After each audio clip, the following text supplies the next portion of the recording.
Hello, welcome back my YouTube channel. आज आपका फिर से मेरे इस चैनल पे स्वागत है। जैसा कि आपको पता था कि हमने लास्ट लेक्चर के अंदर पढ़ा था, फार्माकोडायनेमिक्स कंप्लीट की थी, वन शॉट इसका एक लेक्चर हमने कवर किया था। और आज हम स्टार्ट करेंगे फार्माकोपिया, जो आगे की जो नेक्स्ट टर्मिनोलॉजी इंट्रोडक्शन के अंदर। जो फार्माकोपिया के अंदर रहता है कि किसी ड्रग का जो ट्रायल होता है, ट्रायल बेस से लेकर मार्केट के अंदर तक लाने की स्टडी होती है सारी की सारी। और इसके अंदर जितनी भी प्रिकॉशंस होती हैं सेफ्टी या ड्रग की जितनी भी इंफॉर्मेशन है या जो भी एक्सपायरी डेट है, सारी की सारी डिटेल होती है, जो इसी के अकॉर्डिंग आती है। इसी के अकॉर्डिंग हम इसकी स्टडी करते हैं। जिसमें सबसे इंपॉर्टेंट टॉपिक होता है schedule of drug in India. मतलब ये कितने शेड्यूल्स है ड्रग के इन इंडिया के अंदर, कौन कौन सी शेड्यूल ड्रग चल रहे हैं। जैसे कि सबसे पहला था शेड्यूल जी होता है। जो शेड्यूल जी के अंदर ड्रग्स आती हैं वो तो सबसे डेंजरस ड्रग होती हैं। टेक आउट उसको लेने के लिए मतलब डेंजर होती है। इन ड्रग को क्या था, सुपरविजन ऑफ मेडिकल प्रैक्टिशनर होता है। मतलब ये ड्रग जो शेड्यूल जी के अकॉर्डिंग जो ड्रग आती है ना, उन ड्रग को ओनली फॉर जो सुपरविजन मतलब मेडिकल जो प्रैक्टिशनर होते हैं उनके सामने ही लिया जाता है इन ड्रग को। वो डेंजरस हो सकती है हमारे लिए, क्योंकि मेजोरिटी ऑफ ड्रग होती है जैसे एंटी हाइपरटेंसिव और एंटी डायबिटिक ड्रग होती है। जैसे कि मान लो कि कोई ऐसी ऐसी ड्रग होती है जो क्या करता है, जो बीपी को क्या कम करने के लिए दी जाती है। लेकिन कई बार क्या करता है, पेशेंट होता है जितनी डोज दी गई उससे ज़्यादा डोज ले लेता है, बिना बताए हुआ, उसे पता नहीं है। तो ज़्यादा डोज लेने पर बीपी बहुत ज़्यादा कम हो जाएगी। तो ये भी एक साइड इफ़ेक्ट है। अगर मान लो डायबिटिक कंडीशन है, उसने डायबिटीज़ को कम करने के लिए इंसुलिन जो भी इंजेक्शन वो लगा रहा है, अगर उसने अमाउंट ज़्यादा लगा लिया तो बीपी के अंदर जैसे कि मतलब बीपी ज़्यादा कम हो जाए, सॉरी जो डायबिटीज़ के अंदर ग्लूकोज का लेवल बहुत कम हो जाएगा। ये भी एक साइड इफ़ेक्ट है, हाइपोग्लाइसीमिया हो जाएगा। तो ये ऐसी ड्रग्स होती है शेड्यूल जी के अंदर आती है। इनको क्या कहते हैं, डेंजरस हो सकती है हमारी जो हेल्थ के लिए। तो इसलिए इसको सुपरविजन ऑफ मेडिकल वो प्रैक्टिशनर के सुपरविजन में ली जाती है। दूसरी होती है शेड्यूलर्स। शेड्यूलर्स होती है जो क्या होता है, शॉर्ट रिटेल करते हैं, जैसे जो प्रिस्क्राइब की जाती है ओनली फॉर जो रजिस्टर्ड होते हैं, जो मेडिकल प्रैक्टिशनर या मेडिकल ऑफिसर, जो रजिस्टर्ड मेडिकल प्रैक्टिशनर जो ऑफिसर्स होते हैं उनके द्वारा प्रिस्क्राइब की जाती है। बिना प्रिस्क्रिप्शन के ड्रग्स नहीं मिलती है मार्केट के अंदर। आपने देखा होगा कि जैसे कि जो ड्रग आती है उस ड्रग इसमें से RX होगा, आपने जो मार्केट के अंदर देखा कि ये टेबलेट आती है, टेबलेट के जो पीछे लेबल लिखा रहता है उसके ऊपर ऐसे RX जो ब्लैक अक्षर के अंदर आपने देखा होगा, जो पत्ता पूरा का पूरा जो 10 टेबलेट्स का पत्ता आता है उसके ऊपर पीछे लिखा रहता है RX। या आपने देखा होगा ब्लैक शब्दों में लिखा रहता है RX। इसका मतलब ट्रीटमेंट होता है। जो ये RX होता है ब्लैक में लिखा होता है, इसको इसका मतलब होता है ड्रग री इशू विथ सेम प्रिस्क्रिप्शन। मतलब जो शेड्यूल एच के अंदर जो टेबलेट्स आती है डॉक्टर प्रिस्क्राइब करता है उन मेडिसिन को। जो इसके अगर जिस मेडिसिन के पीछे RX ये ब्लैक अक्षर में लिखा हुआ, उसका मतलब होता है कि मान लो कि मैं किसी डॉक्टर के पास गया और मैंने एक बार इसकी प्रिस्क्रिप्शन लिखाया और इसके अंदर क्या किया, डॉक्टर ने मेरे को 5 दिन की दवाई दी और 5 दिन कंप्लीट होने के बाद मैं फिर से उसी मेडिकल पे सेम प्रिस्क्रिप्शन लेके विदाउट मतलब दूसरा नहीं दिखाऊंगा और पहले वाले से मेडिसिन ले सकता हूँ। इसका मतलब ये है ऐसी ड्रग्स जिस पे RX लिखा हुआ ब्लैक अक्षर से वही मिलेगी, अदरवाइज नहीं मिलेगी। जिन ड्रग के पीछे रेड अक्षर से NRX लिखा है, मतलब ऐसी ड्रग होती है यूज़ फॉर नार्कोटिक्स में यूज़ की जाती है। और ऐसी ड्रग्स को लेने के लिए वापस से क्या होता है, रिसेंट प्रिस्क्रिप्शन लेना पड़ता है। मतलब मैंने 5 तारीख को प्रिस्क्रिप्शन लिया, डॉक्टर ने लिख के दी, वो 20 दिन बाद में फिर से उसी प्रिस्क्रिप्शन से नहीं ले सकता, दोबारा से डॉक्टर को दिखा के वो डॉक्टर जब लिख के देगा तो ही मैं ले सकता हूँ जो नार्कोटिक मेडिसिन होती है। तो इसमें आप नोटिस करना, मेडिकल के अंदर ड्रग के ऊपर पीछे आपको ये देखने को मिल जाएंगे। ये ड्रग्स जो मेनली ओपनली बाहर नहीं रखी जाती, इनको सेफ रखा जाता है। ये मेनली जैसे PCM में जो जितनी भी टेबलेट्स होती हैं जो मार्केट के अंदर बिना प्रिस्क्रिप्शन के भी मिल सकती है, उन टेबलेट पे मैक्सिमम देखने को मिलेगा। एक आती है शेड्यूल HI। शेड्यूल HI के अंदर होता है वो भी RX अब रेड अक्षर से लिखा रहता है, जिसमें ब्लैक से लिखा था वो तो क्या आती है कि री इशू करवा सकते हैं। लेकिन जो RX से लिखी थी ये मेडिकल प्रैक्टिशनर होता है उसको ही प्रिस्क्राइब करता है। मेडिकल प्रैक्टिशनर होता है वही प्रिस्क्राइब करेगा। जैसे कि मान लो कि मैंने कोई एंटीबायोटिक्स थी, वो मैं तो बिना किसी मतलब नॉलेज के नहीं ले सकता या कोई नहीं दे सकता। इसमें क्या होता है कि डॉक्टर ने एंटीबायोटिक्स मेरे को लिख के दी और मैंने 2 दिन वो एंटीबायोटिक ली, फिर मैंने छोड़ दी इस ड्रग एंटीबायोटिक को। तो उसके बाद क्या होगा, इसमें क्या होगा, रेजिस्टेंस आ जाएगा उस ड्रग के प्रति। उसके बाद उसमें ADR ड्रग रिएक्शन देखने को मिल सकता है, जो एडवर्स ड्रग रिएक्शन देखने को मिल सकता है। तो इसलिए इसको मेडिकल जो प्रिस्क्रिप्शन देता है कि जो मेडिसिन है उसको 5 दिन लेना ही, आपको बीच में बंद नहीं करना है। तो वो ऐसी ड्रग्स आती है शेड्यूल HI के अकॉर्डिंग आती है और उसके अंदर पीछे RX जो रेड अक्षर से लिखा रहता है। आप इस चीज़ को नोटिस करना, आप देखना फार्मेकोलॉजी के डिपार्टमेंट में जाके या फार्मेसी में आपको ये चीज़ें देखने को मिलेंगी। इसीलिए इसको मैं पढ़ा रहा हूँ क्योंकि ये फार्मेकोपिया के अकॉर्डिंग आती है। फिर आता है शेड्यूल एक्स के अंदर आता है टेबलेट के पीछे XRX लिखा हुआ आता है, वो भी नार्कोटिक्स एंड साइकोट्रोपिक ड्रग्स होती हैं। इसमें क्या था कि ये ऐसी ड्रग होती है जिसमें XRX होती है। ये ड्रग जो बनाने के लिए जो कंपनी ड्रग बनाती है उसके पास स्पेसिफिक लाइसेंस होता है, एक अलग से स्पेसिफिक लाइसेंस होता है फॉर मैन्युफैक्चर और सेल बेचने के लिए अलग से लाइसेंस होता है ऐसी ड्रग्स को बनाने के लिए, क्योंकि नार्कोटिक्स और साइकोट्रोपिक ड्रग्स हैं जो रेयर केस में यूज़ की जाती है, इसलिए उनको अलग से लाइसेंस रखना पड़ता है। जैसे का एग्जांपल है कीटोमाइन हो गया, एम्फीटेमाइन हो गया, ये सारी की सारी ड्रग आती है इस शेड्यूल एक्स के अकॉर्डिंग। फिर होता है शेड्यूल पी के अकॉर्डिंग ऐसी ड्रग्स आती है जिसके अंदर होता है एक्सपायरी के बारे में बताया जाता है। इसमें लिखा गया है कि ये ड्रग 2026 से लेकर 2028 तक ही सेफ है, उसके बाद एक्सपायरी के अकॉर्डिंग आती है। वो सारी की सारी शेड्यूल पी के अंदर स्टडी की जाती है और उसके अकॉर्डिंग बताया जाता है। और शेड्यूल डब्ल्यू होती है वो क्या करती है, मार्केट अंडर जेनरिक नेम, मतलब जो मार्केट में जेनरिक नेम से मिलने वाली जितनी भी ड्रग्स होती है वो शेड्यूल डब्ल्यू के अकॉर्डिंग आती है कि उनका जेनरिक नेम अलग होता है। और शेड्यूल वाई में वो ड्रग आती है जिसके अंदर था उसका क्लिनिकल ट्रायल होता है, इंपोर्ट एंड मैन्युफैक्चर होता है, कहाँ से इंपोर्ट की गई, और मैन्युफैक्चर जो नई मेडिसिन होती है जब मार्केट में आती है तो उसका क्लिनिकल ट्रायल किस पे हुआ, कि कितने फेज में पास की, कितने फेज फर्स्ट सेकंड थर्ड तीनों फोर्थ जितने भी फेज उनको पास किया कि नहीं किया है, और इसमें कहाँ से इसको इंपोर्ट किया, सारी की सारी जो इन्फॉर्मेशन होती है शेड्यूल वाई के अकॉर्डिंग आती है। इसमें शेड्यूल वाई में जो ड्रग आती है उनमें सारी की सारी मेडिसिन की मैन्युफैक्चरिंग गाइडलाइंस दी जाती है। आपने उस मेडिसिन के पीछे देखा होगा नीचे कोटेशन लिखे लिखा रहता है कि यहाँ से इसका मैन्युफैक्चर यहाँ से हुई है, ये इसके अंदर एक्सपेरिमेंट सारे लिखे हुए रहते हैं। एक पत्ता मेडिसिन का लेना और लगे उसके अंदर पूरा पढ़ना, एक बार आपको ये सारी चीज़ें देखने को मिलेगी उसके ऊपर। अब आगे हेडिंग आती है प्रेगनेंसी ड्रग कैटेगरी, मतलब जो प्रेग्नेंट वुमेन है उसके अंदर कौन सी ड्रग दे सकते हैं और उनको किन किन कैटेगरी में रखा गया है। जैसे कि मैंने एक ड्रग कैटेगरी बनाई है ABCDX, ठीक है। जो ये कैटेगरी है, इस कैटेगरी जो ह्यूमन स्टडी के अकॉर्डिंग इसके नाम दिए जाएंगे। जैसे कि ए का मतलब होता है एब्सेंस ऑफ फिटस, मतलब ऐसी ड्रग जिसको स्टडी किया गया कि ये जो प्रेग्नेंट वुमेन में अगर मैं ए कैटेगरी के अकॉर्डिंग ड्रग आती है वो मैंने अगर प्रेग्नेंट वुमेन को दी, वो ड्रग आती है प्लेसेंटा के द्वारा फिटस में नहीं जाती। अगर फिटस में नहीं जाती तो ये सेफ्टी के लिए, मतलब बच्चे के लिए भी सेफ है और मदर के लिए भी सेफ है। तो ऐसी ड्रग के अंदर होता है मैक्सिमम सेफ्टी होती है, जो क्योंकि एब्सेंस ऑफ फिटस के अंदर नहीं जाती है, ह्यूमन स्टडी की गई उसके अकॉर्डिंग है। फिर बी के अंदर वो आती है जो स्टडी लेकिंग, मतलब ये जो ह्यूमन स्टडी और लेकिंग मतलब पूरी नहीं पता है कि ये कितनी जाती है कितनी नहीं जाती, पूरा नॉलेज नहीं है इस मेडिसिन के बारे में, तो इसमें सेफ्टी प्रिस्क्राइब किया जाता है, मतलब इसको सेफ्टी रखनी पड़ती है ऐसी ड्रग्स के अंदर। और सी कैटेगरी के अंदर ऐसी ड्रग आती है नॉट अवेलेबल, मतलब उनकी स्टडी जो ह्यूमन स्टडी पता ही नहीं है कि ह्यूमन पे क्या काम कर रही है, ये चाइल्ड को जो बच्चा है उसको साइड इफेक्ट पहुंचा रही है कि नहीं पहुंचा रही सॉरी साइड इफेक्ट पहुंचा रही है कि नहीं पहुंचा रही है, इसका पता ही नहीं है, तो उसकी सेफ्टी का भी हम कुछ पता नहीं लगा सकते, इसलिए यहाँ मैंने कुछ नहीं लिखा, ठीक है। अब जो डी और एक्स जो ड्रग होती है उस ये दोनों मोस्ट इम्पोर्टेंट है। ये क्या होती है, पॉजिटिव टेरोटोजेनिक इफेक्ट दिखाती है, मतलब ये ड्रग होती है 100% बच्चे के अंदर, चाइल्ड के अंदर जाएगी। अगर चाइल्ड के अंदर जा रही है तो ये साइड इफेक्ट दिखाएगी, बच्चे के अंदर डेवलपमेंटल ग्रोथ मेंटल ग्रोथ के अंदर क्या करेगी, रिटार्डेशन करेगी। तो इन ड्रग को प्रेगनेंसी के अंदर नहीं दिया जाता है, मैक्सिमम इस ऐसी ड्रग्स को अवॉइड किया जाता है। डी और ई कैटेगरी के अंदर आने वाले ड्रग को क्या किया जाता है, अवॉइड किया जाता है। लेकिन एक कंडीशन ऐसी भी है कि ड्रग डी को कई बार देना भी पड़ता है। वो कंडीशन ऐसी है कि जैसे कि मान लो किसी फीमेल को क्या आ रहे हैं, दौरे आ रहे हैं, तो दौरे की टेबलेट क्या होती है, लाइफ लॉन्ग चलती है, आपको पता है। जब तक जैसे कि पूरा ट्रीटमेंट नहीं हो जाता तब तक उसको लेनी पड़ती है, बीच में बंद नहीं कर सकते।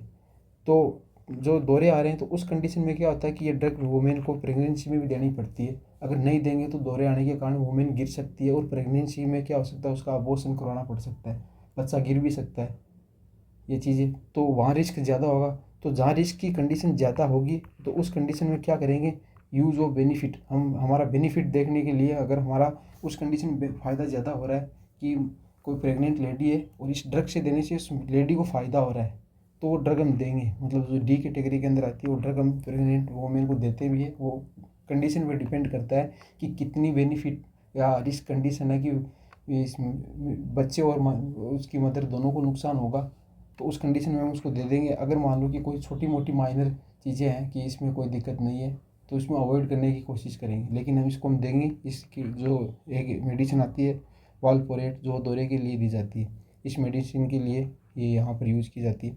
फिर होता है एक होता है जो अक्स की बात करता हूँ, ये तो 100% नहीं दी जाती, इसलिए नहीं दी जाती क्योंकि एब्सोल्यूट रिस्क ऑफ चाइल्ड, ये बच्चे के लिए बहुत ही क्या कर सकती है, घातक होती है। मतलब मेरा कहने का मतलब है कि बच्चे को 100% नुकसान पहुंचाएगी, इसलिए इस ड्रग को अवॉइड करते हैं। ये क्या करेगी कि जैसे मान लो कि जो थाइलिडोमाइड होती है, थैलिडोमाइड होगी, ये क्या करेगी, मॉर्निंग सिकनेस होती है जो इसको कम करने के लिए दी जाती है। ये विदेशों के अंदर एक मॉर्निंग सिकनेस का मतलब होता है कि जो प्रेगनेंसी के जो फर्स्ट ट्राइमेस्टर या उसके दौरान मतलब स्टार्टिंग के अंदर वोमिटिंग कंडीशन ज़्यादा होती है, उसको रोकने के लिए विदेशों में इस मेडिसिन को दिया गया। इस मेडिसिन को दिया गया तो कुछ मेडिसिन का इसको मतलब 2 या 3 साल बाद स्टडी की गई, जिन जिन वोमेन को ये मेडिसिन दी गई मॉर्निंग सिकनेस रोकने के लिए, उनके अंदर साइड इफेक्ट आया ये कि उसमें एब्सेंस ऑफ बॉडी पार्ट्स, बच्चे के अंदर ये बॉडी पार्ट्स क्या हो गए, एब्सेंस हो गए, फोकोमिलिया हो गया। अब ये एक ट्रेमिलोजी फोकोमिलिया इसको बोलते हैं, जिसमें क्या हो गया, बच्चे के अंदर उसकी बॉडी पार्ट्स डेवलप नहीं हुए। तो इस कंडीशन में ये ड्रग जो अक्स कैटेगरी के अंदर ड्रग आती है वो नहीं देते हैं। ये हम डिपेंड करता है कि वो प्रेग्नेंट वुमेन को कितना रिस्क है, उसके आधार पर डी दे सकते हैं, अभी नहीं भी दे सकते। ये वाली कंडीशन मैंने बताई है आपको। और ये ऑप्शन ये तो देते ही नहीं है, अगर देंगे ना तो इसमें क्या होगा कि बच्चे के अंदर मतलब अबनॉर्मलिटी देखी जाएगी। तो इसलिए इसको पूरा बैन कर दिया गया था कि ये ड्रग को देना ही बंद कर दिया था। ठीक है, अब बात करता हूँ टाइप्स ऑफ ड्रग कि कितने प्रकार की ड्रग होती है। तो सबसे पहले बात करता हूँ कि प्रिस्क्रिप्शन या लीजेंड ड्रग होती है, मतलब जो ड्रग होती है जो प्रिस्क्रिप्शन की जाती है, जो मैंने ऊपर आपको शेड्यूल है इसके अंदर पढ़ाया था। एक होती है ओवर द काउंटर ड्रग, ऐसी ड्रग जो हम मेडिकल पे जाके डायरेक्ट ले सकते हैं। Drug other than schedule GHX, इनके अलावा जितनी भी ड्रग्स होती है उनको हम क्या कर सकते हैं, सीधा का सीधा जाके मेडिकल से ले सकते हैं। एग्जाम्पल PCM हो गया, बुखार नॉर्मल सर्दी जुकाम की टेबलेट हम सीधा मेडिकल वाला भी हमें दे देता है, तो ओवर द काउंटर ड्रग होगी। एक होती है ऑर्फन ड्रग, आपको याद हो तो मैंने जो ये इंट्रोडक्शन स्टार्ट किया था उसके फर्स्ट लेक्चर में एसेंशियल और ऑर्फन ड्रग के बारे में बताया था। ऑर्फन ड्रग वो होती है जो रेयर डिजीज़ में यूज़ होती है, जैसे कि मान लो कि हमारी कंट्री में ऐसे 4 से 5 केस है जो मतलब जिसका अभी तक कोई ट्रीटमेंट नहीं है, रेयर केस में हुआ, तो ऐसी ड्रग भी बनाई जाती है जो ऑर्फन ड्रग के अकॉर्डिंग आती है। जैसे कि मान लो कि किसी के अंदर कैंसर का आ गया, ब्लड कैंसर, ये तो अभी कॉमन हो गई ये सारी चीज़ें। मतलब ऐसी कंडीशन जो पहली बार देखी गई हो और उसके ट्रीटमेंट के लिए जो ड्रग बनाती है उसको बोलते हैं ऑर्फन ड्रग बोलते हैं। एक होता है स्ट्रीट ड्रग, होता है इलिटिक ड्रग हो गया, जो क्या करती है कि अब्यूज़ के लिए स्ट्रीट मतलब गलियों के अंदर यूज़ की जाती है, मतलब जो नशेड़ी लोग होते हैं उनको यूज़ करते हैं, जो मतलब ड्रग ऑफ अब्यूज़, जैसे कोकीन हो गया, हीरोइन हो गया। एक होता है स्पोरोइस ड्रग, होता है मतलब फेक ड्रग होती है। स्पोरोइस ड्रग का मतलब होता है कि जैसे कि मान लो कि कोई, जैसे मैंने क्या किया कि जैसे manufacture under the name the drug sorry that belong to the other drug. अब जैसे कि मैं आपको एग्जांपल दूंगी इसको फेक ड्रग क्यों बोलते हैं, कि जैसे कि मान लो मेरे पास एक PCM का क्या पूरा पत्ता है, ऊपर से कवरिंग सारा है, लेकिन उसके अंदर PCM नहीं है, मैंने नार्कोटिक डाल दी। मान लो कि मैंने जो PCM की पूरी टेबलेट ली, उसको पूरा मैन्युफैक्चर करने से पहले वो खाली रहती है, उसमें PCM की साल्ट के डालने के बजाय मैंने उसमें नार्कोटिक फिल करके उसको कवरिंग कर दिया, और लोगों को लगेगा कि ये PCM है, और उसको ट्रांसपोर्ट कर दिया, मतलब ब्लैक, मतलब जैसे कि मान लो कि जो ब्लैक मनी छापने के लिए इनको मोरफिन जो है जो कोकीन है इनको ट्रांसपोर्ट करने के लिए अब यूज़ किया है, फेक ड्रग बनाई है लोगों ये, या जो कमीशन में जो कमेटी है उनको पता ना चले कि ये फेक ड्रग है, इसमें क्या है। तो इस प्रकार से बचने के लिए फेक ड्रग भी बनाई जाती है। भी एक टाइप है ड्रग का, कौन कौन सी ड्रग है। एक होता है मिस ब्रांडेड ड्रग होती है। मिस ब्रांडेड ड्रग ये होती है कि ड्रग के पीछे जो लेबल लगा रहता है उसके अंदर फॉल्स इन्फॉर्मेशन लिखी हुई रहती है सारी की सारी, कि इसमें लिखा कि ये है जबकि होता नहीं है ऐसा। ये होगी। एक होता है अल्टरट्रेट ड्रग होती है। इसमें क्या होता है कि अल्टरट्रेट का मतलब होता है इसके अंदर अनवांटेड कोई भी पदार्थ मिला देते हैं, सब्सटेंस मिला देते हैं, ड्रग के अंदर अनवांटेड सब्सटेंस मिला देते हैं। ठीक है। एक होता है प्रोटाइप ड्रग। प्रोटाइप ड्रग वो होती है जो कि अपनी कैटेगरी के अंदर सबसे ज़्यादा यूज़ की जाती है। इसको पेरेंटल है most common use of drug the group, मतलब जैसे कि मान लो कि ऐसा कोई ग्रुप जैसे कि एनाफाइलेटिक ड्रग हो गई, जिसमें PCM ये सारी ड्रग हो गई है जो मेनली यूज़ की जाती है। जैसे कि एग्जांपल यहाँ मैंने दिया कि अपोइड्स जैसे ग्रुप में आता है उसमें मॉर्फिन का सबसे ज़्यादा यूज़ होता है। तो ऐसी ड्रग जो अपने ग्रुप में सबसे ज़्यादा यूज़ होती है, तो इसके लिए हो गया। फिर होता है पी ड्रग या पर्सनल ड्रग। पी ड्रग या पर्सनल ड्रग होती है वो अकॉर्डिंग टू डेवलप की जाती है डिजीज़ के अकॉर्डिंग, की किस प्रकार की डिजीज़ है, पर्सनल डिजीज़ के अकॉर्डिंग उसको क्या किया जाता है, तैयार किया जाता है। उसके अंदर 4 क्राइटेरिया रखे जाते हैं, स्टेप्स, इसे याद रख सकते हैं। एस का मतलब सेफ्टी, टी का मतलब है टॉलरेबिलिटी, और ई का मतलब होता है एफिकेसी, और पी का मतलब प्राइस। एफिकेसी का मतलब मैंने बताया था आपको लास्ट लेक्चर के अंदर कि इसका क्या करना कि मैक्सिमम रिजल्ट प्रोड्यूस करना, कि एक्शन प्रोड्यूस करना कि मैक्सिमम कार्य करे अपना। इसके बाद करता हूँ ड्रग डेवलपमेंट। अब ड्रग का किस प्रकार से डेवलपमेंट होगा, कहाँ से वो ड्रग का डेवलपमेंट स्टार्ट होगा, और मैन्युफैक्चर किस प्रकार से होगी, मतलब मार्केट तक, मतलब जीरो लेवल से लेकर मार्केट तक पहुँचाने की इस जो प्रक्रिया उसको ड्रग डेवलपमेंट कहते हैं। अब बात करते हैं कि मान लो कि मैंने किसी स्पेसिफिक डिजीज़ के ऊपर मैंने क्या किया कि स्टडी की और एक ड्रग बनाई। अब मैंने ड्रग बनाई तो उसका सबसे पहले ट्रायल्स होंगे, आपको पता है सीधी सी बिना सीधी मार्केट बिना ट्रायल्स के नहीं आती। सबसे पहले बात करता हूँ प्री क्लिनिकल ट्रायल चलता है, इसको PCT कहता हूँ। इसमें क्या कहते हैं कि ड्राफ्ट ऑफ प्रोटोकॉल हो गया। ड्राफ्ट ऑफ प्रोटोकॉल मतलब एक मैं ड्राफ्ट लिखूंगा, तैयार करूंगा कि इसमें लिखूंगा कि ये मेडिसिन है, इसका ये यूज़ है, इसमें बेनिफिशियल है और इस ड्रग के ट्रायल के लिए मुझे इस एनिमल्स की ज़रूरत पड़ेगी, ये सारे मैंने मुझे स्टडी के लिए रिक्वायर्ड है, ये सारा मैं उस प्रोटोकॉल के अंदर लिखूंगा।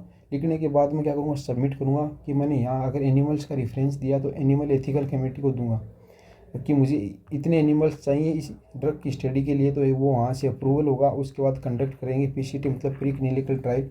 ये सारा अप्रूवल मिलने के बाद मैं ये जो ट्रायल होता है एनिमल्स के ऊपर कंडक्ट करूँगा और स्टडी करूँगा कि इसका क्या रिजल्ट आ रहा है। इसके बाद जो दूसरा होता है ट्रायल होता है, ये पास करने के बाद मैं जाऊँगा क्लिनिकल ट्रायल के अंदर। अब मैं क्लिनिकल ट्रायल के अंदर जाऊँ तो सबसे पहले वही सेम कंडीशन है, मैं ड्राफ्ट तैयार करूँगा। ड्राफ्ट तैयार करने के बाद वहाँ मैं एनिमल्स के लिए कर रहा था, एनिमल्स पे स्टडी कर ली। अब मैं दूसरा ट्रायल में जाऊँगा ह्यूमन के अंदर, कि ह्यूमन एथिकल स्टडी जो कमेटी को मैं ये सबमिट करूँगा, वहाँ से मेरे को परमिशन मिलेगी। अगर मेरा फर्स्ट जो ट्रायल प्री क्लिनिकल ट्रायल पास है तो ही मेरे को परमिशन मिलेगी। फिर ये सारा मैं कंडक्ट करूँगा, फिर ये ट्रायल देखूँगा इसमें क्या क्या रिजल्ट आ रहे हैं। तो इस ट्रायल को करने के लिए ये इम्पोर्टेंट ट्रायल है, मेन ट्रायल यही है। इसको करने के लिए बहुत सारी फेज़ होती हैं, जिसमें से 4 हम इम्पोर्टेंट पढ़ेंगे। इस फेज़ के अंदर मैं करूँगा माइक्रो डोजिंग दूंगा। सबसे पहले जो मैंने डोज बनाई है, कि जो मान लो कि मैंने हाई लेवल की डोज बनाई, उसका जो 100वां हिस्सा है डोज ऑफ 100 mg या 1/4 100 हो गया 1/100, तो इसको क्या करूँगा, इसका नॉर्मल डोज दूंगा। मतलब कोई भी ड्रग है उसका 100वां हिस्सा दूंगा, समझ गए। मान लो कि 100 mg की है तो मैं उसको 1 mg दूंगा। तो हेल्दी वॉलेंटियर मतलब जो हेल्दी पर्सन उनके अंदर देखकर मैं चेक करूँगा माइक्रो डोजिंग। और इसको माइक्रो डोजिंग करने का पर्पज़ हमारा यही है कि फार्माकोकाइनेटिक्स और डायनेमिक्स की स्टडी करनी है। अगर ये प्रॉपर हो रही है तो फेज़ फर्स्ट के लिए हम अप्रूवल करेंगे, अगर प्रॉपर नहीं हो रही तो इसको बैन कर देंगे। अब देखते हैं किस प्रकार से। अब मैंने ये डोज ली, ये हेल्दी पर्सन को मैंने दी, और ये जो मैं जो डोज दे रहा हूँ वो दूंगा रेडियो लिगेंड के साथ मिलाकर बाउंड करके दूंगा इस ड्रग को। ये जो रेडियो लिगेंड होता है एक सब्सटेंस होता है जो क्या करते हैं कि हम इस ड्रग के साथ मिक्स करके देते हैं, ये दोनों बाइंड होके हमारी बॉडी में ब्लड में चले जाते हैं। और जो ये रेडियो लिगेंड जो सब्सटेंस है उसको एमआरआई के द्वारा हम देख सकते हैं कि बॉडी के अंदर कहाँ कहाँ मूव कर रहा है। तो इससे एक फ़ायदा ये होगा कि बॉडी में एब्जॉर्ब हो रहा है किस रूट से जा रहा है, तो इसमें फार्माकोकाइनेटिक्स की स्टडी कर सकते हैं और बॉडी इसके साथ क्या कर रही है, समझ गए। ड्रग उसके साथ क्या कर रही है बॉडी के साथ, और बॉडी ड्रग के साथ क्या कर रही है, दोनों की स्टडी से पता चल जाएगा। क्योंकि ये जो सब्सटेंस है ये हमें विजिबल होगा कि इसके द्वारा एमआरआई और सीटी स्कैन के द्वारा विजिबल होगा, पता चल जाएगा ये ड्रग कहाँ कहाँ मूव कर रही है, क्या क्या अपना फंक्शन कर रही है। अगर ये फंक्शन नॉर्मल रहे तो मैं फेज़ फर्स्ट के लिए इसको अप्रूवल दूंगा, अगर नहीं हुई तो मैं यहीं इसको बैन कर दूंगा, यहीं इसका ट्रायल खत्म हो जाएगा। तो आप इसको रिलेट करते हुए चलना, पहले मैंने ये ट्रायल किया, फिर मैं क्लिनिकल ट्रायल करूँगा। ये सारे ट्रायल करने के बाद एक माइक्रो डोजिंग छोटा सा एक प्रोसेस है वो करके देखूंगा, ताकि हमें कन्फर्मेटिव मिल जाए कि फेज़ फर्स्ट में जाने के लिए तैयार है। अब हम मैंडेटरी जो फेज़ होती है, जो मैंडेटरी जो मेन 4 फेज़ होती हैं उनकी स्टडी करूँगा मैं। तो इसमें सबसे पहले मैं आपको बता दूँ कि जो ये फेज़ फर्स्ट होती है इसमें इसको बोलते हैं ह्यूमन फार्मेकोलॉजी। फार्मेकोलॉजी मतलब फार्माकोकाइनेटिक्स और डायनेमिक्स और टॉक्सिक स्टडी की बात होगी। और दूसरी फेज़ होती है इसमें थेरापीटिक एंड एक्सप्लोरेटरी ट्रायल्स देखेंगे, मतलब इसके अंदर फार्माकोकाइनेटिक्स और टॉक्सिसिटी देखेंगे। अब मैंने पैरेलल लिखा तो है लेकिन इस प्रकार से चलेगी ये स्टडी, पहले मैं ये स्टडी करूँगा फिर ये करूँगा, अलग अलग फेज चलेगी। मैं पहले फेज फर्स्ट का ट्रायल स्टार्ट करता हूँ कि मेरा सबसे पहले एम रहेगा कि इसकी टॉक्सिसिटी चेक करूँगा, उसमें मैक्सिमम टॉलरेबल डोज देखूँगा कि इतनी डोज दूंगा तो इतना इसमें इफेक्ट आ रहा है या साइड इफेक्ट देखने को ये स्टडी करूँगा। इसके बाद हम फार्माकोडायनेमिक्स और काइनेटिक्स की स्टडी करूँगा, ये मेरा लक्ष्य रहेगा फेज़ फर्स्ट के अंदर। फिर मैं क्या करूँगा, सैंपल होगा वो क्या करूँगा हेल्दी वॉलेंटियर पर्सन में देखूँगा माइक्रो डोजिंग के द्वारा कि थोड़े बहुत लेवल पे मैं ह्यूमन को दूंगा, उसमें देखूंगा अगर साइड इफेक्ट आ रहा है तो फेज़ फर्स्ट मेरा क्या हो जाएगा, यहीं बैन हो जाएगा। और उसमें सैंपल साइज़ देखूंगा मैं 20 से 100 पीपल, मतलब ऐसे 20 से 100 के बीच में लोगों का समूह रखूँगा एक ग्रुप में, और उनके ऊपर मैं ये ट्रायल करूँगा। इतने लोगों को मैं ये मेडिसिन दूंगा। फिर इसकी ड्यूरेशन चलेगी 1 से 2 साल तक ये ट्रायल चलेगा। फेज़ फर्स्ट आपने देखा कोई भी मेडिसिन मार्केट में आती थी 4 से 5 साल लगते हैं उसको, तभी वो मार्केट में रन करती है। कोरोना तो एक्सेप्शन था, इसका बढ़ाना ज़रूरी था, इसलिए इसको 1-2 साल के अंदर ही बढ़ाना पड़ा वैक्सीन को। वरना वैक्सीन आपने कभी भी देखा होगी कोई भी वैक्सीन बढ़ती है उसको लंबा ट्रायल चलता है, 10 से 12 साल भी लग जाती है कई बार। तो इसीलिए लगती है, फेज़ चलती हैं सारी की सारी, अभी आपको पता भी लग जाएगा। फेज़ फर्स्ट की ड्यूरेशन इतनी रहती है एवरेज। फिर मैं स्टडी डिज़ाइन करूँगा ओपन टाइप, ये मैं आपको कम्युनिटी के अंदर पढ़ाऊँगा। ओपन टाइप हो गया, ये हो गया एक रेंडोमाइज्ड कंट्रोल ट्रायल हो गए सारे के सारे। एक सेंटर, यहाँ कोई सेंटर नहीं होता है, मतलब मैं कोई सेंटर में स्टडी नहीं करा कि एम्स दिल्ली में स्टडी कर रहा हूँ किस में, मैं एक छोटे लेवल पे स्टडी कर रहा हूँ, ग्रुप में स्टडी कर रहा हूँ, यहाँ कोई सेंटर नहीं है। और ये फेलियर रेट होती है मिनिमम होती है, मतलब यहाँ नहीं होती है, मतलब मैक्सिमम में ये टेस्ट फेज पास हो जाती है। अगर ये फेज़ मेरी पास होगी, इतने मेरे जितने मेरे एम सारे थे मेरे अगर मेरे सही हैं, तो मुझे फ़ेज़ 2 के लिए अप्रूवल मिलेगा। मैं फ़ेज़ 2 करूँगा। फ़ेज़ 2 में मेरा अब ये रहेगा कि मैंने ये सारे देख लिए, तो अब मेरा डिटरमाइन द एफिकेसी। अब एफिकेसी को डिटरमाइन करना है मेरे को। एक थेरापेटिक का मतलब होता है यहाँ एफिकेसी कितनी है, वो देखूँगा। अब यहाँ सैंपल में यहाँ पे नॉर्मल ह्यूमन को दे रहा था, यहाँ मैं दूंगा पेशेंट पे, ट्रायल करूँगा। पेशेंट पे दूंगा तो यहाँ मैं इसकी रेंज बढ़ा दूंगा, साइज होता है 100 से 500 कर दूंगा, और ये ड्यूरेशन 2 से 3 साल हो जाएगी। और जो स्टडी डिज़ाइन होती है ये रेंडमाइज्ड कंट्रोल ट्रायल्स में चलेगी, ये आपको कम्युनिटी में देखने को मिलेगी। अब यहाँ सेंटर होता है। अब मैं क्या करूँगा, फेज फर्स्ट पास होने के बाद मुझे कोई एक सेंटर दिया जाएगा सेकंड ट्रायल करने के लिए। जैसे मान लो कि मैं एम्स जोधपुर के अंदर स्टडी कर रहा हूँ, अब एम्स जोधपुर सेंटर लूँगा और वहाँ इस मेडिसिन का सेकंड फेज में ट्रायल करूँगा। और मैक्सिमम क्या होता है कि यहाँ फेलियर के चांस हो जाते हैं। इसलिए हो जाता है क्योंकि ये ब्रॉड लेवल पे स्टडी होती है, तो ब्रॉड लेवल में क्या होता है कि साइड इफेक्ट ज़्यादा देखने को मिलते हैं। ये तो छोटे लेवल पे था, 10 से 15 लोगों पे या 20-100 तक मान सकते हो। 100 तक में पता चला कि 90 तक ये सेफ है। लेकिन मैं एक बड़े लेवल पे स्टडी करूँगा कि 1000 लोगों में से क्या नाम बोले 500 या 600 लोगों में क्या आ रहा है, साइड इफेक्ट आ रहा है, तो मेजोरिटी फेलियर के चांस है। तो इसलिए यहाँ मैक्सिमम या फेल भी हो जाती है कई बार। अगर नहीं होती है तो, अगर ये फेल नहीं होती है तो ये आगे वाले ट्रायल में चली जाएगी फेज थर्ड के अंदर। तो यहाँ मैं क्या कर रहा था, थेरापेटिक मेरा डिटरमाइन था एफिकेसी। यहाँ मैं क्या करूँगा, कन्फर्म करूँगा, थेरापेटिक कन्फर्मेटिव ट्रायल करूँगा। अब मेरा क्या है कि कन्फर्म करना में एफिकेसी कितनी है, इसका कितना रिजल्ट आता है। फिर मैं इसमें सैंपल पे अब पेशेंट पे चलेंगे, साइज़ होगी 500 से 3000 कर दूंगा, वहाँ 500 तक थी। फिर इसकी ड्यूरेशन 3 से 5 साल हो गई। फिर वो जो स्टडी हो गई RCT बोल सकता है, जो मैंने अभी आपको बताया, रेंडमाइज कंट्रोल ट्रायल्स हो गया। इसके बाद सेंटर होते हैं बहुत सारे, सेंटर पे ट्रायल थर्ड चलता है। फेज थर्ड में चलती है कि इतने सेंटर के ऊपर स्टडी चल रही है, इतने लोगों को लग रही है क्योंकि ब्रॉड लेवल पे काम हो रहा है।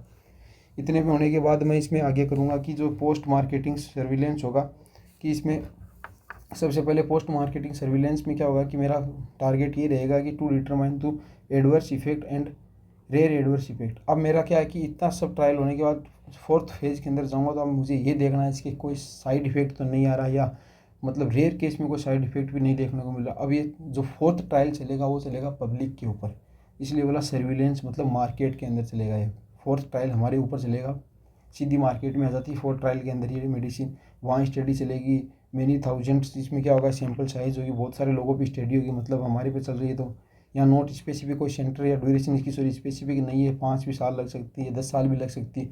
आपने कभी नोटिस किया होगा कि में से कई बार आता है कि आज ये ड्रग बैन हो गई, तो आज ये ड्रग बैन हुई लेकिन ये बनी 20 साल पहले थी, 10 साल पहले थी। आज क्यों बैन हुई, क्योंकि इसकी स्टडी ब्रॉड लेवल पे हुई और उसके साइड इफेक्ट ज़्यादा बढ़ने लगे, इसलिए इसको बैन कर दिया। और इसका स्टडी डिज़ाइन होता है ओपन टाइप होता है। तो आई थिंक यहाँ तक आपको ये जो मैंडेटरी फेज़ होती है पास करनी रहती है। तो ये मैं आपको रिलेट करवा देता हूँ। पहले प्री क्लिनिकल होगी, फिर क्लिनिकल में चलेंगे, उसके बाद ये फेज़ में माइक्रोडोजिंग देखूंगा, फिर मैं फेज़ फर्स्ट सेकंड और ये फोर्थ 3 और 4 ये मैं सारी की सारी पास करूँगा, तभी मेरे को क्या मिलेगा, अप्रूवल मिलेगा। अब देखना अप्रूवल जो मिलता है वो थर्ड के अंदर ही मिल जाता है। ये फोर्थ तो क्या चल रही है हमारी ह्यूमन मार्केट के अंदर चल रहा है ये ट्रायल।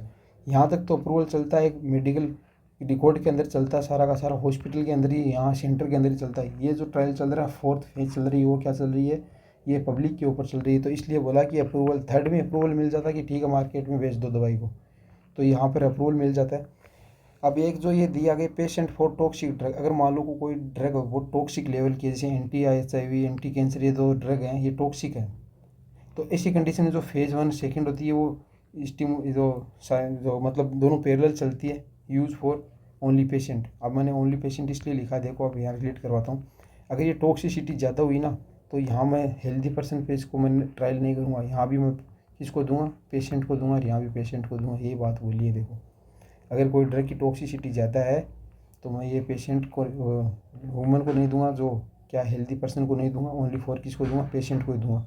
ठीक है, यहाँ तक आप समझ गए होंगे। अब आगे बात करते हैं एडवर्स ड्रग रिएक्शन क्या होती है। अब एडवर्स ड्रग रिएक्शन की अगर मैं बात करूँ तो यहाँ तक आपका टॉपिक आगे तक चलेगा थोड़ा सा और, तो मैं यहाँ शुरू करता हूँ एडवर्स ड्रग रिएक्शन। तो एडवर्स ड्रग रिएक्शन का मतलब होता है कि मान लो कोई भी ड्रग है उसका हार्मफुल इफेक्ट देखने को मिल रहा है। अब मान लो कि मैंने कोई भी ड्रग ली है, पेन किलर की ली थी, अब वहाँ मेरा पेन तो रिमूव नहीं हो रहा है, मेरे साइड इफेक्ट देखने को मिल रहा है, मेरे को स्वेटिंग हो रही है, मेरे को रेडनेस हो रही है, मेरे को शिवरिंग हो रही है, मतलब दूसरे इफेक्ट आ रहे हैं, सेकेंडरी इफेक्ट्स देखने को मिल रहे हैं, तो उसको बोलते हैं एडवर्स ड्रग रिएक्शन। इसमें देखो दिखा भी है मैंने, यानी हार्मफुल रिएक्शन, कोई भी हार्मफुल रिएक्शन ऑफ ड्रग की कोई भी, दैट इज़ फॉर ट्रीटमेंट, मैंने ट्रीटमेंट और प्रोफाइलेक्सिस मतलब प्रिवेंट ऑफ रिस्क को रोकने के लिए ली थी, लेकिन यहाँ हार्मफुल इफेक्ट देखने को मिल रहे हैं, उसको बोलते हैं एडवर्स ड्रग रिएक्शन। अब इसका मैनेजमेंट भी करना हमें ज़रूरी है।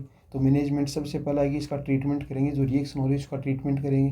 दूसरा होता है prevention of failure of exposure. अब मैं करूँगा कि मान लो कि कोई एडवर्स ड्रग रिएक्शन हो गई, अब इन फ्यूचर उसको क्या हो कि कोई साइड इफेक्ट नहीं हो, तो उसको मेरे को रोकना, ये भी मैनेजमेंट के अंदर ही आता है।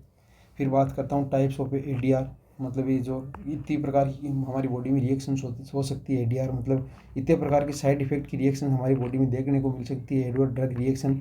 इसके टाइप्स पढ़ूंगा। तो एक ट्रिक है ABCDEF। ये ट्रिक क्या है, ये मतलब आप याद रखना है, सीक्वेंस याद रहेगा आपको, इसके नाम सारे के सारे याद आ जाएंगे। एक का मतलब होता है एग्यूमेंटेड, इसका मतलब होता है कि बड़ा चढ़ाकर, मतलब डोज बढ़ा दूंगा मैं। अब यहाँ पर आपको थोड़ा सा कंसंट्रेशन रखना है।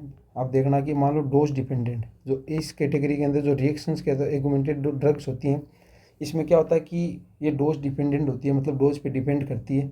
अब मैं एग्जांपल है इसमें, केपेटोप्रिल होते हैं, ये ड्रग होती है कि ये क्या करती है कि बीपी को कम करने के लिए यूज़ करते हैं, लेकिन मैंने क्या किया, इस ड्रग को ओवर डोज कर दिया तो बीपी बहुत ज़्यादा कम हो जाएगी, तो हाइपोटेंशन की कंडीशन क्रिएट हो जाएगी। तो इसीलिए बोला है डोज डिपेंडिंग, मतलब डोज पे डिपेंड करता है, मैं डोज कितनी दे रहा हूँ उसके अकॉर्डिंग ही फंक्शन होगा। अगर मान लो इस डोज का मिनिमम फंक्शन, अगर मान लो मुझे 500 mg देनी थी और अगर मैंने 400 mg दे दी तो फंक्शन नहीं करेगी। अगर मैंने इसी ड्रग को 1000 mg दे दी तो ये क्या ज़्यादा फंक्शन कर जाएगी और साइड इफेक्ट दिखाएगी, विपरीत इफेक्ट दिखाएगी, मतलब डोज पे डिपेंड कर रही है। जो बी के अंदर आती है बिजारे, बिजारे के अंदर था डोज इंडिपेंडेंट। ऐसी ड्रग होती है डोज पे डिपेंड नहीं करती है। ये क्या होती है, हाइपर सेंसिटिव ऑफ ड्रग होती है, हाइपर सेंसिटिव होती है।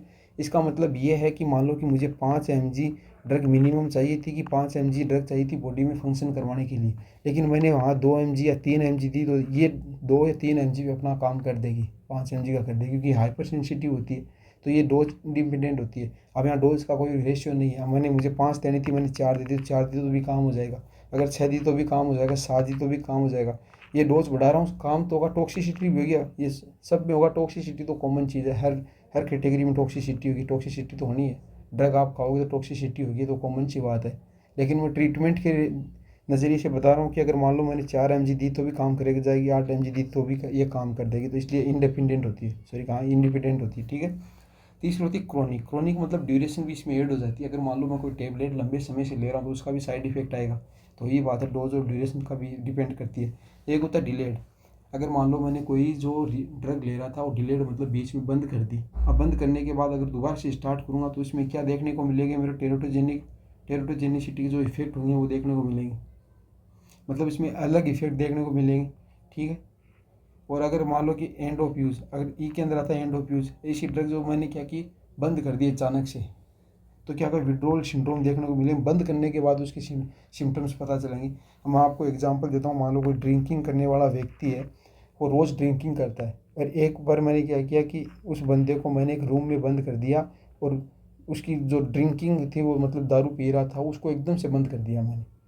अब वो जैसे उसका दारू पीने का टाइम होगा तो उसकी बॉडी के अंदर मतलब सारे फंक्शन हाइपर टेंसिव, मतलब हाइपर हो जाएंगे, सारे के सारे फंक्शन, बॉडी हाइपर फंक्शन करने लग जाएगी, मतलब उस दारू के लिए वो तड़पेगी, मुझे दारू दो तभी कंट्रोल में आएगी।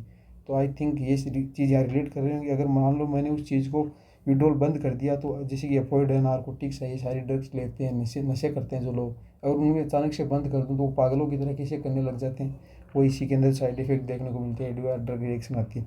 एक आती है फेलियर। तो रिफार्मसिन मैंने आपको टीबी के लिए पढ़ाया था, ये फेलियर इसके अंदर, इस मतलब कई बार ड्रग क्या होता है, इसमें रिएक्शन फेल हो जाती है इसकी, तो इसमें फेलियर कंडीशन में भी देखते हैं।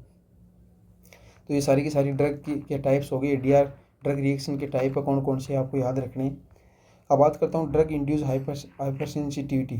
तो ये आपको याद रखो तो रखो, वरना इंपॉर्टेंट नहीं है, कोई आपका टॉपिक भी नहीं है यहाँ का, लेकिन इसमें मैं बता रहा हूँ टाइप फर्स्ट सेकंड थर्ड और फोर्थ दिया है। इसमें ना फाइलेसिस होगा, इसमें मतलब विपरीत इफेक्ट आएंगे, हेमोलाइसिस होगा टाइप सेकंड के अंदर। फिर क्या होगा, ये ड्रग इंड्यूस SLS मतलब सिस्टमेटिक लूप्स रिथोमेटस हो गया। फिर स्वेडन जोन्स सिंड्रोम आ जाएंगे ड्यू टू द कार्निवजाइन पाइन हो गया। ये जो इम्पोर्टेंट नहीं मैंने यहाँ लिखा है इसलिए, ताकि आपको ये थोड़ा हाइपरटेंसिव इंड्यूस जो ड्रग होती है इनका थोड़ा टाइप्स के बारे में पता रहे। पहले ये इफेक्ट देखने को मिलेंगे, फिर ये होगा, फिर ये होगा, फिर ये होगा, ये याद रहे तो ठीक है, वरना इसको स्किप कर सकते हो आप, स्किप, ठीक है। अब हमारा दूसरा टॉपिक हमने फार्मेकोपिया यहाँ तक कंप्लीट कर लिया कि मार्केट में ट्रायल से लेके मार्केट तक का सारा मैंने डिटेल से पढ़ा है। मेन ही इंपॉर्टेंट है यहाँ यही है, ये आपको इतना ही याद रखोगे तो भी बहुत है, सफिशियंट है ये वाला। एडवर्स ड्रग रिएक्शन के बारे में कॉमन चीज़ें लिख सकते हो, इसका टाइप्स लिख सकते हो, मैंने बता दी। अब आता है फार्माकोविजिलेंस। फार्माकोविजिलेंस का मतलब होता है कोई भी जो एडीआर जो एडवर्स ड्रग रिएक्शन होता है उसके इफेक्ट को डिटरमाइन करना और उससे बचाने का काम होता है विजिलेंस का। अब इसका मेरा एम लिखा मैंने, टू मेंटेन ड्रग सेफ्टी। अब मेरे को ड्रग की सेफ्टी को मेंटेन रखना है कि इसमें साइड इफेक्ट नहीं आए, कोई एडवर्स इफेक्ट नहीं आए, इस तरह मेंटेन रखने का काम विजिलेंस का है। Under pharmacovigilance programme to India के अंदर चलाया गया। नेशनल जो कोऑर्डिनेशन ऑफ सेंटर, ये नेशनल कोऑर्डिनेशन सेंटर जो प्रोग्राम चलाते हैं, सेंटर दिए गए, ये मेनली गाजियाबाद में है। ठीक है, ये सेंटर मैंने आपको बता दिए। इतनी फार्माकोविजिलेंस की 4-5 बातें लेके आप यहाँ आगे स्टार्ट कर सकते हो, मतलब आगे अपने हिसाब से लिख सकते हो। विजिलेंस क्या होता है, मेंटेन करता है, साइड एडवर्स इफेक्ट को डिटरमाइन करता है, प्रिवेंशन करता है, सारी बातें आप अपने हिसाब से लिख सकते हो। इसके बाद बात करता हूँ विजी फ्लो। शॉर्ट क्वेश्चन आता है यूनिवर्सिटी एग्जाम में, बहुत बार पूछा जाता है विजी फ्लो क्या है। विजी फ्लो एक प्रकार का सॉफ्टवेयर है। अब मैं आपको एक एग्जांपल देता हूँ। सॉफ्टवेयर इसलिए जैसे मान लो कि किसी एम्स जोधपुर के अंदर स्टडी चल रही थी या टेबलेट चल रही थी। एक टेबलेट ऐसी आई कि मान लो कि मैंने उन 10 पेशेंट को टेबलेट दी, 10 के 10 के अंदर एक साइड इफेक्ट देखने को मिला कि सब के अंदर हार्ट फेलियर की कंडीशन क्रिएट हो गई या हार्ट अटैक, हाइपरटेंशन की, वो ड्रग के कारण। तो अब वो उसका एडीआर देखा गया है, एडवर्स ड्रग रिएक्शन देखी गई कि हार्ट फेल कर रहा है पेशेंट के अंदर। अब ऐसा तो है नहीं कि अब ये हार्ट फेल की कंडीशन क्रिएट हुई तो मैं एम्स जोधपुर से गाजियाबाद जाके बोलूँगा सर इस ड्रग से मेरे को क्या हो रहा है, या पेशेंट को साइड इफेक्ट देखने को मिल रहा है हार्ट फेलियर। तो इतना ये हमारे पास टाइम नहीं रहता यहाँ से जाके यहाँ तक जाओ और बताओ कि ये साइड इफेक्ट आ रहे हैं। इसके लिए गवर्नमेंट ने एक विजी फ्लो एक सॉफ्टवेयर चालू किया जिसका काम है सॉफ्टवेयर फॉर रिपोर्टिंग एडीआर के लिए। एडीआर का मतलब होता है एडवर्स ड्रग रिएक्शन, समझ रहे हो ना, उसकी रिपोर्टिंग करना।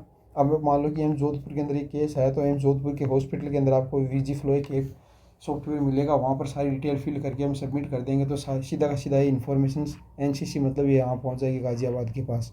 देखो यहाँ दिया गया है, ये अवेलेबल इन हॉस्पिटल और मेडिकल कॉलेज के अंदर अवेलेबल रहता है। ये जो सॉफ्टवेयर होता है ये क्या करता है, इन्फॉर्मेशन को भेजता है एनसीसी मतलब होता है नेशनल कोऑर्डिनेशन सेंटर के पास भेजेगा।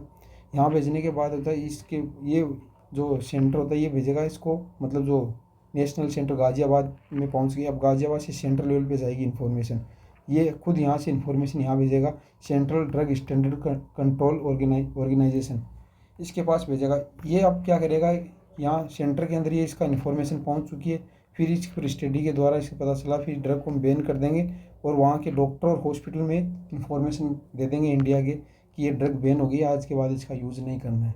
ठीक है, ये तो है इंडिया के अंदर एडवर्स ड्रग रिएक्शन देखने के बाद जो गाजियाबाद के थ्रू यहाँ से फॉरवर्ड की गई। तो इंडिया में बैन होने का तरीका इस प्रकार से होता है कि किसी भी ड्रग को बैन सीधा नहीं किया जाता। एक छोटे हॉस्पिटल से वो केस आया, फिर ये गाजियाबाद जाएगा, गाजियाबाद से सेंट्रल लेवल पर जाएगा, सेंट्रल लेवल इसको बैन करेगी। अब ये यहाँ पर बैन हुई है तो आपको ये भी पता होगा कि इंडिया एक्सपोर्ट करता है मेडिसिन को अदर देश के अंदर भी, तो वहाँ भी इन्फॉर्मेशन को पहुँचाना ज़रूरी है। तो इंटरनेशनल लेवल पे भी इस इन्फॉर्मेशन को पहुँचाएंगे। इसको बोलते हैं फार्माकोविजिलेंस सेंटर या इसको बोलते हैं एपिसोलो मॉनिटरिंग सेंटर, जो स्वीडन के अंदर है। यहाँ इन्फॉर्मेशन को पहुँचाएंगे। यहाँ पहुँचाने के बाद ये क्या होता है, लार्ज जो डाटाबेस होता है वो फार्माकोविजिलेंस का लार्ज डाटाबेस, मतलब यहाँ पर क्या आता है कि जैसे कि हमारे पास ये विजी फ्लो है, उसी प्रकार इंटरनेशनल लेवल पे विजी बेस एक सॉफ्टवेयर है। उस सॉफ्टवेयर के द्वारा ये ओवरऑल वर्ल्ड के अंदर ही इन्फॉर्मेशन पहुँचाई जाएगी और सभी वर्ल्ड के अंदर इस मेडिसिन को बैन कर दिया जाएगा। तो ये प्रोसेस रहती है किसी भी मेडिसिन को बैन करने की, जब कोई भी साइड इफेक्ट देखने को मिल रहा हो तो। ठीक है, इसके बाद आता है therapeutic drug monitoring. Therapeutic drug monitoring होती है, मैंने आपको ऊपर सबसे पहले जो इंट्रोडक्शन हुआ था उसमें पढ़ाया था लेक्चर के अंदर। थेरापेटिक ड्रग मॉनिटरिंग का मतलब ये होता है कि कोई भी ऐसी ड्रग जिसका रेंज बहुत कम है और उसका हमारे बॉडी के अंदर या सीरम के अंदर कितना लेवल है, कंसंट्रेशन कितनी है, उसके आधार पर उसकी टॉक्सिसिटी का पता लगाने के लिए थेरापेटिक ड्रग मॉनिटरिंग करते हैं। और उस ऐसी ड्रग के लिए थेरापेटिक ड्रग मॉनिटरिंग की जाती है जिनकी रेंज बहुत कम होती है और वो हाइपर सेंसिटिव होती है, बॉडी के अंदर बहुत ज़्यादा वर्क कर सकती है। मतलब कि मैं आपको 2 एग्जांपल देता हूँ कि मान लो कि एक पीसीएम है, पीसीएम की क्या होती है, रेंज होती है 500 mg से लेकर 5000 mg तक वो हम दे सकते हैं। यहाँ तक सेफ है, मतलब 500 mg की एक टेबलेट है, अगर कोई पेशेंट 5 टेबलेट भी खा लेगा तो यहाँ तक वो सेफ रहेगा, क्योंकि 5,000 में तो 10 टेबलेट आती है, अगर 5 भी उसने खा ली तो कोई दिक्कत नहीं होगी, थोड़ी देर बाद वो सही हो जाएगा। लेकिन कुछ ड्रग्स ऐसी होती है जिसमें क्या होता है कि जो उसकी रेंज बहुत कम होती है, जैसे लीथियम होती है, लीथियम से हाइपर सेंसिटिव होती है, उसकी जो 0.5 से लेकर 1 मिलीग्राम तक आप मान सकते हो, ठीक है। तो इसमें क्या होता है कि कोई भी जैसे कि कोई ड्रग है उसमें इसकी रेंज बहुत कम होती है, रेंज कम होने के कारण क्या होता है कि उसका रिएक्शन जो बहुत ज़्यादा हो जाएगा। अगर मान लो कि इसकी मैक्सिमम रेंज 1 mg है और मैंने वो गलती से टेबलेट 2 ले ली तो ये टॉक्सिसिटी कर सकती है। तो ऐसी ड्रग के लिए क्या करना पड़ता है, थेरापेटिक ड्रग ये मॉनिटरिंग करनी पड़ती है। अब यहाँ पर कुछ प्रिंसिपल जो दिया गया, परिभाषा दी गई, मैं आपको समझाता हूँ। तो इसमें बोला गया है कि प्रिंसिपल है the plasma concentration of drug has good coordination to effect and side effects. मतलब ऐसी ड्रग जिसमें प्लाज्मा कंसंट्रेशन होता है ना, वो उसका कोऑर्डिनेशन अच्छा होना चाहिए बॉडी के अंदर, सीरम के अंदर, उसका इफेक्ट अच्छा होना चाहिए, साइड इफेक्ट कम होना चाहिए।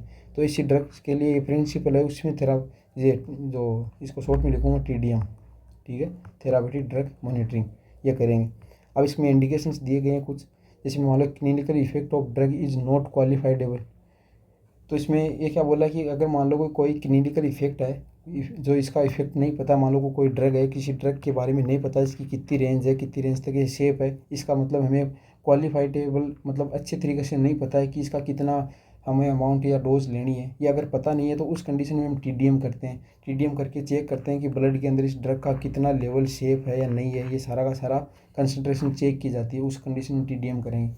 अब एक इसमें एग्जांपल मैंने समझा है कि मान लो कोई ड्रग है, क्वालिफाइडेबल इफेक्ट है, मतलब उसका इफेक्ट हमें पता है कि इतनी रेंज तक देनी है, कि मान लो कि 500 से लेकर 5000 mg तक हम दे सकते हैं, तो उसके अंदर क्या हमें TDM की आवश्यकता नहीं है। जैसे ओरल हाइपोग्लाइसीमिक ड्रग होती है, अब अगर हम ओरल हाइपोग्लाइसीमिक ड्रग दे रहे हैं, उसमें क्या था, नॉट नीड फॉर TDM, इसमें TDM की आवश्यकता इसलिए नहीं है क्योंकि हाइपोग्लाइसीमिक जो कंडीशन होती है उसको हम क्या कर सकते हैं, रिकवर कर सकते हैं। अब हाइपोग्लाइमिक कंडीशन हो गई, मैंने क्या ली, वो मेडिसिन ली, अगर ये इसमें कोई साइड इफेक्ट आया तो उसमें एंटी ड्रग लेके उसको वापस रिकवर कर सकता हूँ। तो ये क्या हो सकता है, इसमें TDM की कोई ज़रूरत नहीं है क्योंकि हम तो ये खुद ही सही कर सकते हैं, ठीक है। अब दूसरा है इसमें drug with low therapeutic index, जिसके अंदर क्या होता है, लो थेरापेटिक इंडेक्स होता है, जिसके अंदर रेंज बहुत कम होती है, उसमें क्या होता है, मैंने अभी समझाया आपको, उसमें TDM की आवश्यकता पड़ती है, ठीक है। और उसके बाद जिसमें एग्जांपल एंटीपाइकोटिक्स हो गया, लिथियम हो गया, लिथियम का एग्जांपल मैंने दिया है, डिओक्सिन है, सारी की सारी मेडिसिन है जिसमें हम TDM करते हैं।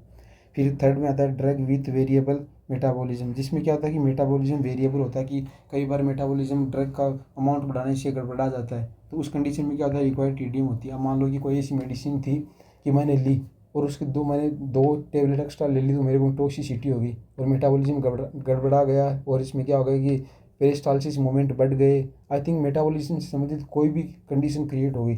तो मैंने एक छोटा सा अमाउंट बढ़ाया था टेबलेट का, मैंने मुझे 5 mg लेनी थी, मैंने 2 ले ली, मतलब 10 mg ले ली। इसका मतलब होता है इस टेबलेट के अंदर क्या है, ये जो हाइपर सेंसिटिव है और ये टॉक्सिसिटी बढ़ा रही है, इसलिए हमें इसका TDM करना ज़रूरी है, कि मॉनिटर करना है कि इसको कितनी देनी है, ठीक है।